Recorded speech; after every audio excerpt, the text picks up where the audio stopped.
La comunidad periodística se encuentra consternada tras el hallazgo del cuerpo sin vida del reconocido periodista Luis Martín Sánchez en una pequeña localidad a las afueras de Tepic, capital de Nayarit.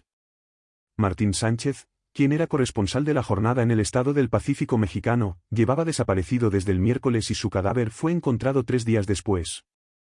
La noticia de su desaparición fue reportada por su esposa, quien también informó que en su hogar faltaban su computadora, celular y un disco duro, según los informes de la prensa local. Con este trágico suceso, ya son 4 los periodistas asesinados en lo que va de año, resaltando la preocupante tendencia de violencia contra los informadores en México, país que se ha convertido en uno de los más peligrosos para la prensa. El cuerpo de Martín fue descubierto en horas tempranas de la mañana dentro de una bolsa de plástico, con signos de haber sido maniatado, y un mensaje clavado en el pecho con un cuchillo, según fuentes cercanas al periodista. Este triste patrón se ha vuelto recurrente en los crímenes perpetrados por grupos del crimen organizado. Nayarit, ubicado en el corredor del Pacífico y vecino de Sinaloa al norte y Jalisco al sur, arrastra un oscuro pasado de violencia y conexiones entre el poder político y las mafias. Global News Hub expresa sus más sinceras condolencias a la familia y amigos de Luis Martín Sánchez. La esposa del periodista denunció su desaparición la noche del miércoles.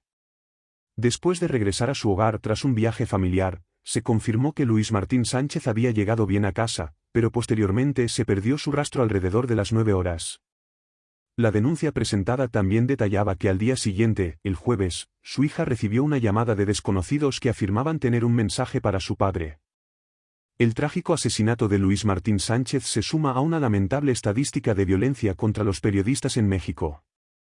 Según los recuentos de la organización Artículo 19, desde el año 2000 hasta el 2022, han sido asesinados 157 periodistas en el país por ejercer su trabajo. Solo el año pasado, se registraron 17 asesinatos, el número más alto desde que se tienen registros. De acuerdo con el Comité para la Protección de los Periodistas, CPJ, México es considerado el país más peligroso del mundo para la prensa. Jan Alberto Otzen, representante del CPJ, explicó en una entrevista previa que México es la única nación en la que los niveles de violencia letal contra los periodistas no han disminuido, sino que se han mantenido a lo largo de distintos gobiernos. La violencia es una constante. Y después de 3 años de gobierno de López Obrador, la conclusión es que no solo no ha podido resolver los numerosos asesinatos de periodistas, defensores y activistas, sino que ha hecho muy poco para prevenirlos. Este año 2023 ya van 4. A finales de mayo, Marco Aurelio Ramírez, de 69 años, fue tiroteado al salir de su coche en Puebla. Antes, Abisaí Pérez Romero, periodista y activista ambiental de Hidalgo, que colaboraba en el programa de radio Son Politicón FM, fue asesinado el 12 de febrero. El 11 de mayo Gerardo Torres Rentería perdió la vida tras los balazos que recibió en Acapulco. Era corresponsal en la agencia internacional Reuters y en TV Azteca.